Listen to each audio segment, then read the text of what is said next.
nous assistons à l'événement tant attendu. Ça y est, la sortie, la grande libération, la grande sortie d'Égypte. Le peuple juif sort d'Égypte.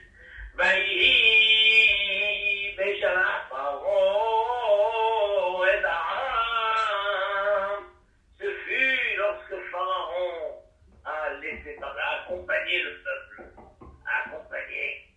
Effectivement, Pharaon est sorti, lui, et tous les dignitaires d'Égypte, ils les ont accompagnés, Quel moment extraordinaire. Alors on est surpris par le choix du premier mot de la paracha, Vaïhi. Vaïhi. Il y a deux manières de raconter un événement. Quand on raconte un événement heureux dans la Torah, on dit Vehaya. Vehaya. Par contre, quand on raconte un événement où il y a une connotation d'une certaine tristesse, on dit Vaïhi. Vaïhi, c'est Vaï. Vaï. Donc quelqu'un qui crie Vaï, Vaï, malheur, Vaï. En hébreu, malheur veut dire Vaï. Alors on est surpris. Il fallait dire Vehaya. Béchala, Pharaon, et Aram. Qu'est-ce que c'est que le choix de ce terme Vaïhi? Il y a quelqu'un qui n'était pas content dans ce là. Il y a quelqu'un qui a crié Vaï. Alors effectivement, les commentateurs, les farshim, abondent dans l'explication pour essayer de repérer, mais qui a crié Vaï? Alors, première explication, c'est Pharaon lui-même. Pharaon lui-même, le Midrash dit que Pharaon lui-même a crié Vaï. Pourquoi? Parce que Pharaon a réalisé qu'il disparaît de l'histoire, ça y est. Il était au centre de l'histoire.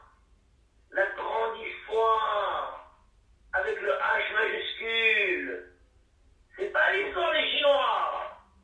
C'est l'histoire qui tourne autour du peuple juif. Tout celui qui a un rôle à jouer autour du peuple juif, dans la grande aventure du peuple juif, il est au centre de l'histoire. Et Pharaon a dit, ouais, c'était bien, je viens de passer une année extraordinaire. Hachem en personne m'envoyait des messages. Il m'envoyait son messager, Moshe Rabbeinu. Laisse partir le peuple. Moi, je dis non, il revient, oui, non, à quelle condition, je suis pas d'accord. Voilà. J'étais au centre de l'histoire. J'étais au centre de l'histoire, la grande préoccupation d'Hachem dans ce monde qui s'occupe du clan d'Israël. Et moi, j'étais un des acteurs principaux de cette histoire. Et dès que les Juifs sont partis, Pharaon l'a laissé et dit Vaï, je disparais de l'histoire. Maintenant, je vais redevenir un pharaon de l'Égypte. Mais c'est la petite histoire, ça. Vaï, malheur à moi. Mon rôle est fini. Quand j'ai lu ce midrash, je me suis dit, le pauvre Donald Trump, c'est ce qu'il a dû éprouver. Donald Trump, il était là. C'est pas qu'il était le président d'Amérique. Ça, c'est la petite histoire, ça. Non, mais c'est le rôle qu'il a joué avec Israël. Donald Trump en Israël, il va, il vient, les traités de paix, il a fait avec le Maroc, il a fait ceci, Donald Trump, il réalisait que lui, il est au centre de l'histoire. Et la reconnaissance de Jérusalem comme capitale et tout. Et le jour où il a perdu les élections, quel cri de douleur il a poussé. Même si il va retrouver n'importe quoi, il va rester vedette, il va rester milliardaire, il va dire, mais son rôle dans l'histoire, dans la grande histoire est fini. C'est peut-être pour ça qu'il s'est tellement accroché de dire non. Et le rôle est ça, c'est fini. Et Pharaon, c'est peut-être pour ça d'ailleurs qu'il a motivé à vouloir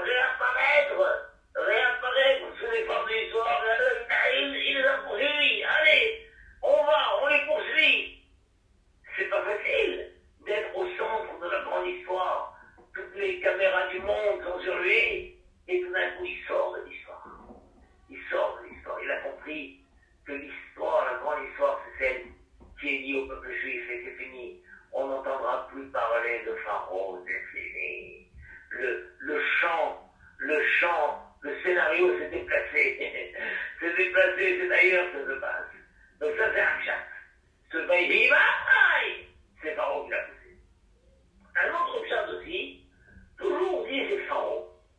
C'est que quand le Midrash écrit, quand les Israël sont sortis, ils sont pas sortis comme on voit dans les films, comme ça, comme une troupe désordonnée. Non. Ils se sont sortis, rangés, tribu par tribu. Ils ont sorti les bannières, chaque tribu avait le drapeau de sa tribu. Et les chefs de tribu devant, les dignitaires derrière, les ékénimes, selon la hiérarchie, bien rangés. Ah, quand il a vu ça, il dit quoi? C'est ça ce peuple. Moi j'avais ce peuple organisé, ce peuple qui est séparé tribu par tribu, ce peuple qui a des chefs, ce peuple qui a une bannière, ce peuple qui a...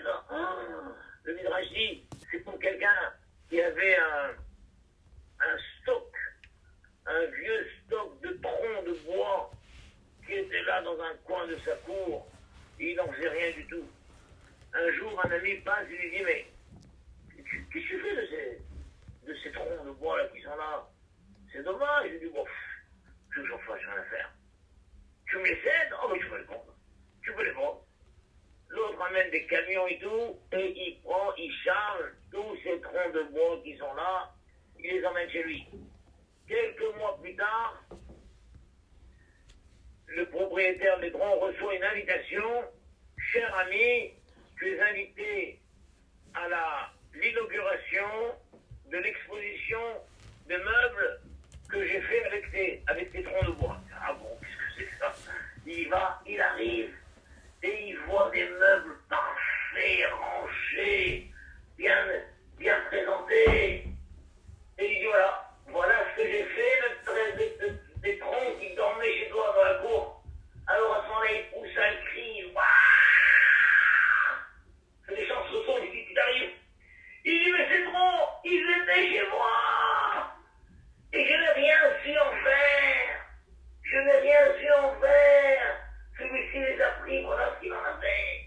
Pareil, Pharaon a réduit le peuple juif des esclaves, des simples esclaves qui travaillaient dans la maçonnerie, dans le bâtiment. Et tout d'un coup, il voit que c'est un peuple extraordinaire, un peuple organisé, avec une hiérarchie. Ah, moi, j'avais ça chez moi, et j'ai rien su en faire. Alors le Rav Rothenberg, tout le temps, nous disait, mais imaginons, quelqu'un se trouve à côté de celui-là qui a donné les troncs de bois. Alors il dit, attends, mais calme-toi, enfant, calme-toi, calme-toi. Ça veut dire quoi?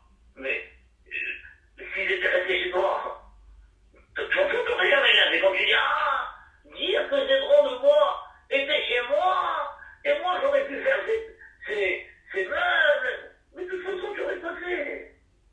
Tu n'aurais pas fait. Pourquoi tu es tellement malheureux? Pourquoi tu es tellement malheureux? Si lui n'avait pas fait, toi non plus n'aurais pas fait. C'est dû les dire qu'ils étaient chez moi, et j'aurais pu le faire moi. Tu n'aurais pas fait. Ils auraient pourri sous la pluie, et les craqué sous le soleil et tout. Donc sois content. Sois content, au moins que quelqu'un a fait quelque chose. Donc c'est quoi la réponse? Au fond, quand lui dit, dire que j'aurais pu le faire, mais c'est très bien qu'il n'aurait pas fait. Au fond, le seul dire. Mais c'est ni moi, ni lui. Ni moi, ni lui. J'aurais préféré que les troncs restent à pourrir chez moi, à moisir sous la pluie, à craqueler sous le soleil. Ni moi, ni lui. C'est ça qui me fait tellement de peine. C'est que lui a fait ce que moi, je n'aurais jamais fait.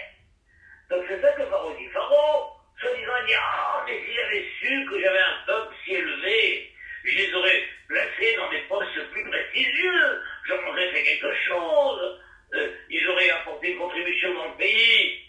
Mais qu'est-ce que tu racontes? C'est pas vrai, t'aurais jamais fait ça. T'aurais jamais fait ça. La réponse est vraie. Mais je suis jaloux que Hachem les prend maintenant. Et lui, il va en faire quelque chose.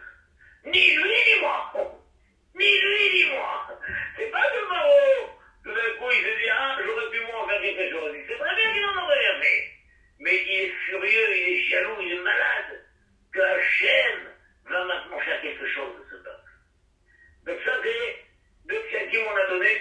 il vaille. C'est Paro qui a poussé ce vaille.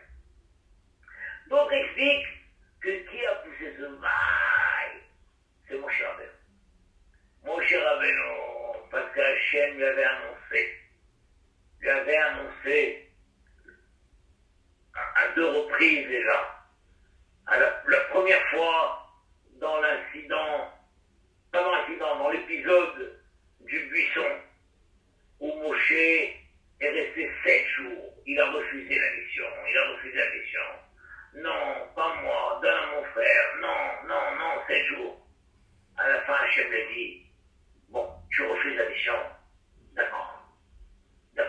Fais juste la première partie et tu ne feras pas la deuxième partie. La deuxième partie, qui est de les faire entrer en Israël, tu le feras pas. Je te soulage de ça.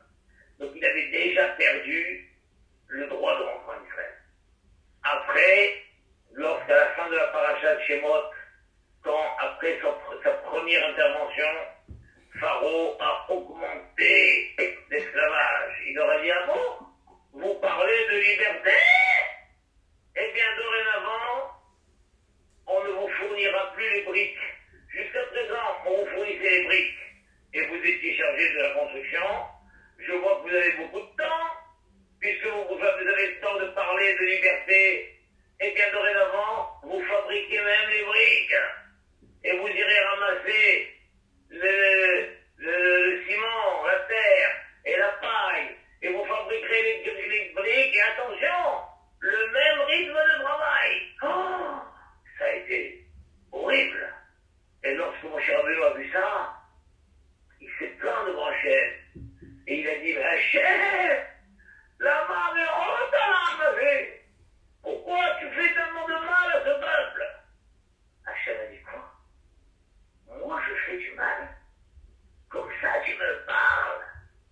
Eh bien maintenant tu vas voir. Comment la situation va tourner. Mais là-bas on voit que quand Hachem l'a dit maintenant tu vas voir, ça veut dire maintenant tu vas assister à la sortie d'Égypte. Mais la deuxième partie qui est la rentrée en Israël, ça tu la verras pas. Donc Moshe Rabbeinu savait que dès que les Juifs vont sortir d'Égypte, ça y est, on est maintenant dans le processus la deuxième étape qui est de faire rentrer en Israël.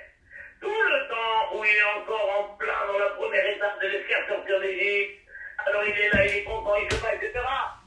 Et dès qu'ils sont sortis d'Égypte, pour aller en Israël, là Moshe a dit, vaille! Ça j'y assisterai pas. J'ai assisté à la première partie, mais la deuxième partie j'y assisterai pas. Et donc c'est Moshe Rabbeinu. On voit comment le Chachamim cherche. Il y a quelqu'un qui avait un petit pincement au cœur. C'est qui avait ce pincement au cœur? Pour le chat, on a dit c'est Pharaon qui avait le pincement au cœur. Autre chat, Moshe Rabbeinu avait le pincement au cœur. Encore un autre chat dit, qui a créé vaille? C'est les rois de Canaan. Les rois, tout le monde savait. Depuis le Brit Vanaptarim, avec Abraham Avinu, Hachem l'a dit, il est trop tôt pour que tes enfants prennent possession d'Eretz Israël. D'abord, ils doivent passer une période d'esclavage, et après ça, ils sortiront, ils recevront la Torah, et ils reviendront en Eretz Israël, et je leur donnerai Eretz Israël en possession. Et donc, tout le temps où les Juifs dans l'esclavage, les peuples qui habitaient en Eretz Israël étaient contents, on est tranquille. Mais dès qu'ils ont appris que les Juifs sont sortis, ça y est, notre heure est arrivée. Dans quelques jours ils seront là, et ça y est, on doit plier les bagages. Donc c'est eux qui ont crié vaille. Un autre chat encore nous dit que qui a crié vaille, c'est les Bnei Israël eux-mêmes en fait. En fait, les Bnei Israël n'ont pas éprouvé la grande joie qu'on s'attendait à ce qu'ils éprouvent. Le Zohar HaKadosh dit, parce qu'ils étaient brisés par l'esclavage. Ils étaient abattus. Eux-mêmes se disaient, le jour où on sortira, qu'est-ce qu'on sera heureux. Et pourtant, quand ils sont sortis, c'est marqué le Zohar HaKadosh dit, ils étaient tellement brisés par le travail. brisés. Et ils entendaient les louanges que les anges chantaient dans le ciel. Parce qu'en sortant d'Israël, les anges ont chanté des louanges. Il y avait une joie dans le ciel extraordinaire. Mais eux, les Juifs, ne partageaient pas cette joie. Ne partageaient pas cette joie. Là, il y a Rouham Shabour de Kirban. Ils étaient brisés à l'intérieur de Mahamad Koshi Shabour. Et donc, ils auraient voulu partager la joie des anges, mais ils n'arrivaient pas. Ils étaient anéantis, ils étaient brisés. Et ils n'arrivaient pas à se réjouir de la sortie d'Égypte. Et c'est marrant, quand j'ai vu ce Zohar Kadosh, ça m'a rappelé, j'avais lu un livre de Victor Frankel, et là-bas, il décrit le jour de la libération. Le jour où les Américains sont venus, ils ont été libérés des camps, ils sont sortis, et ils n'y trouvaient rien. Et alors, chacun, il s'interrogeait mutuellement, il disait, tu es heureux? Il dit non. Non. Il n'arrivait pas à être heureux. Ils étaient tellement brisés, ils n'arrivaient pas à être heureux. Il a fallu les jours suivants où déjà ils vont se remettre pour retrouver le bonheur. Pareil avec les Israël, le jour où ils sont sortis d'Égypte, alors qu'ils pensaient éprouver une joie incroyable, et bien ils n'ont rien éprouvé. Et cette joie, à quel beaucoup a pu les reconstruire, et de des Zohar Kadoshi, que à quel beaucoup dit au Malachim, chantez plus fort, élevez la voix, chantez encore plus fort.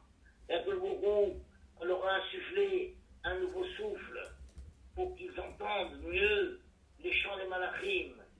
Et il leur a refait rentrer une énergie dans le cœur, etc. Mais malgré tout, ça a pris quelque temps. Et la véritable joie, les Juifs ont éprouvé, soit déjà à la Kriyat Souf, et surtout à Matan Torah. Donc ça que la Torah te dit, c'est vrai, c'était la sortie d'Égypte. Et on pouvait s'attendre à ce qu'il y ait une joie immense. Mais le peuple était trop éreinté par l'esclavage pour éprouver la joie. Et cette joie s'est construite petit à petit, et ils ne l'ont vraiment éprouvé qu'à Matan Torah. À Matan Torah, là, la joie était à son compte. Et enfin, un autre pshat qui nous dit, qui a dit vaille? Qui a éprouvé un petit pincement dans cette affaire? On a dit Paro, on a dit Moshe Rabbeinu, on a dit le peuple de Canaan, on a dit le peuple juif lui-même. Qui reste? Akadosh Baruch Hu. Akadosh Baruch Hu. Qu'est-ce que le texte dit? Vaïhi Beshalach Paro. Paro, il a été pervers sur ce coup-là.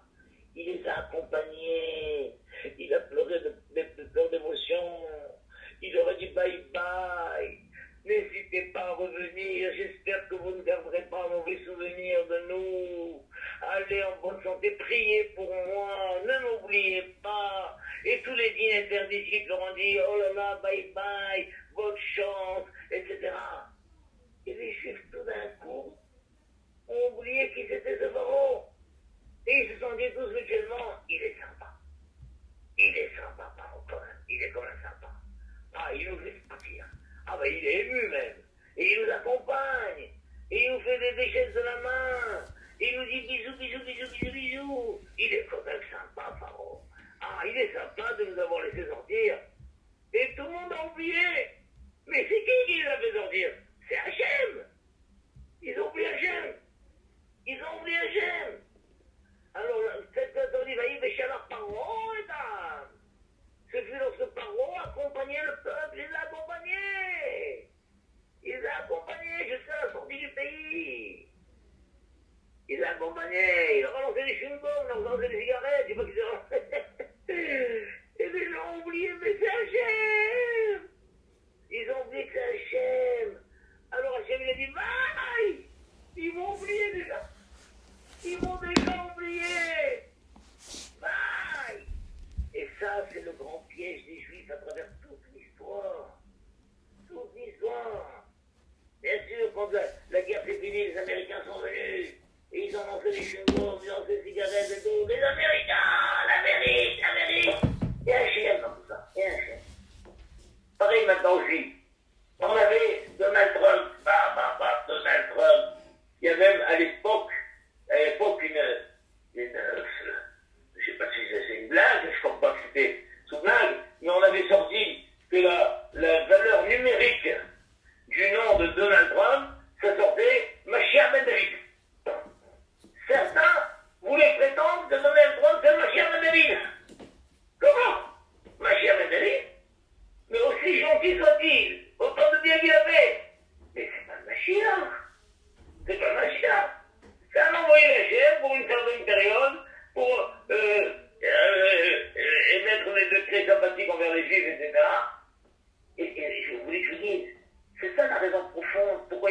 dernière fois?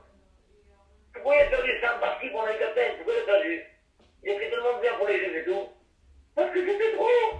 Il y en a qui commencent à dire Donald Trump, Machiac, Magie, Machiac, Donald Machiac. Machiac, je sais pas si vous avez entendu ça, mais ils avaient sorti que Donald Trump, valeur numérique, Machiac, Mandalik. Et on a oublié Hachem. On a oublié Hachem. Hachem a dit vous avez oublié Hachem. Alors voilà, allez, Donald Trump, c'est fini. Maintenant, je vous mets Joe Biden, je ne sais pas comment il s'appelle. D'accord? Ça veut dire que ça, c'est le piège dans lequel les juifs tombent à chaque fois. On oublie que tout ça, c'est des shlichim.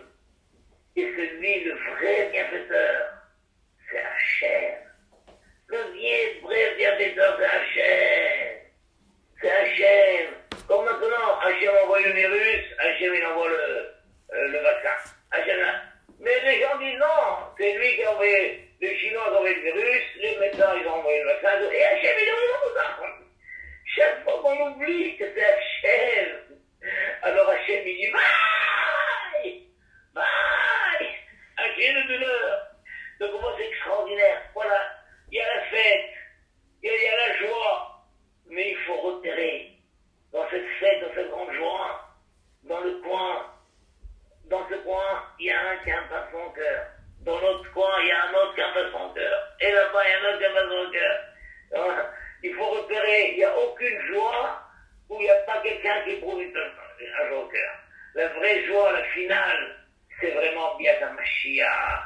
Ça y est, Biata Mashiach, le Olam Haba, tout ça et tout. Mais pour l'instant, dans Olam Hazé, il y aura toujours forcément quelqu'un qui aura un placement au cœur. Alors chez nous, c'est Pharaon, c'est les Kenaana là-bas, c'est Moshe Rabbeinu, c'est le peuple lui-même, c'est Hachem lui-même. Bye, bye, bye. Mais arrivera un moment où Vehaya Bayamahu, il y a Hachem Echad, Shmo Echad. Là on ne dira pas Bayi, Vehaya, Vehaya. Ce sera Vehaya. Quand on veut raconter un événement heureux, soit dans l'avenir, soit dans le passé, c'est le verbe Haya qu'on utilise. Vehaya Bayom Ahu, Itaka Veshovad Yadol, Uba'u Ha'ovim Ve'eretz Ashu, Ve'anitachim Ve'eretz Mitzrayim, Yishtachavu L'Hashem Behar HaKodesh, Behar HaKodesh Be'Yerushalayim, Vehaya.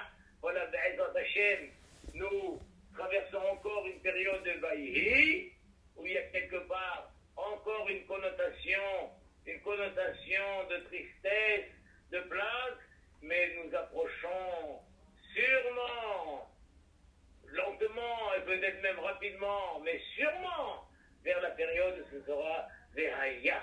Vehaya, Vayamahu, Vehaya, Vehaya, Vehaya. Et c'est sûr que le fait d'étudier la Torah, de se retrouver autour de la Torah, alors ça crée un grand Vehaya. Vehaya, ça donne une joie profonde